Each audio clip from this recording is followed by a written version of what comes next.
When we talk about sacraments, things like baptism or Eucharist, or in certain Christian traditions, there will be more sacraments piled on top of these two.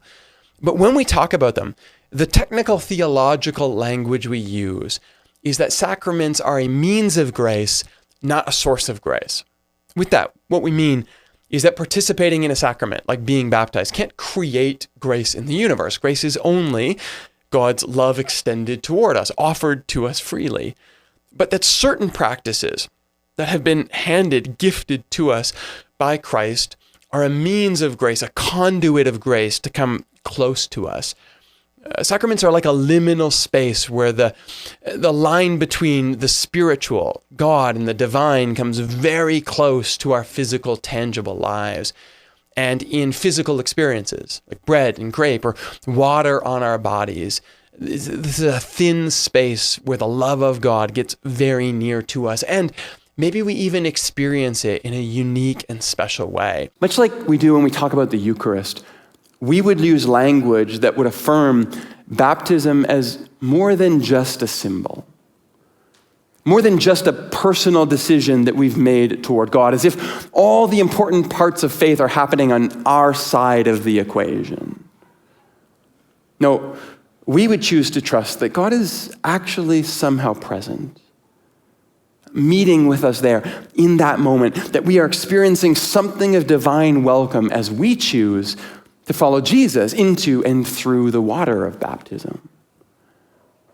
And I think in part, what we're trying to say with this language, at least half of faith, maybe even the most important half of faith, is somehow actually happening on the other side, on God's side of the equation, in the universe's ongoing invitation for us to discover grace all around us. And all this means that in baptism, you are making a commitment, you're turning from your sin, you're resting in God, you're following Jesus' way, you're identifying with Christ, and you are trusting that grace will meet you somewhere in the water. And it may be that for you, one or two, maybe even remarkably all of those images are where you will encounter the divine. Because in the technical theological language, what we say is that baptism is a means of grace, not a source of grace. And what we're saying with this is that the sacraments, being baptized, these moments can't create or manufacture, they can't bestow grace on anyone ever. But they are liminal moments in which we encounter, experience, we offer ourselves to be touched by something divine. Now, the question that often comes out of that statement is then, well, does that mean that if you're baptized, you get a get out of jail free card? You're automatically saved now? Or does that mean to be saved, you have to be baptized? Personally, not a particularly big fan of those questions, or even that language in general, really. I have found that putting people into categories of saved or unsaved is not all that helpful in real life. I think we are, all of us, in the process of being saved every single day as grace weaves its way throughout our world. Some of us, we're just lucky enough to be aware of it as it happens. But generally, no, Christians have not believed that baptism in and of itself can save anyone. However, almost all Christian traditions do see baptism as an important part of a faithful response to Jesus' teaching and invitation. I mean, he tells us to be baptized, so we should probably do it eventually. The question then is, well, then when is eventually? And that actually gets a little complicated. In the early church, there are some indications that baptism was held back, reserved for a period of learning and discernment. In the early 3rd century, Hippolytus suggests that a minimum of 3 years must go by before a new convert is baptized. And this was likely done for the protection of that person. This was in the period where Christianity would probably not leave you in good standing with the Roman authorities. And so it seems that the early church in those first few centuries was intent on protecting people from making rash decisions.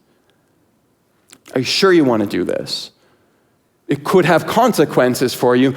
Maybe slow down, take your time, learn before you figuratively and, well, literally jump in. That's it. In the scriptures themselves, we actually find a much more open posture to who should be baptized. For example, in the book of Acts, chapter 8, Philip, one of the disciples, meets this Ethiopian man who happens to be riding by in a chariot, and Philip notices that he's reading the Hebrew prophets. So Philip runs after the chariot, tracks him down, says, "Hey, do you know what's going on there? That book is talking about Jesus." This Ethiopian man is intrigued, so they walk together, and Philip explains things to him, and then in verse 36, the man says to him, "Look, here's some water.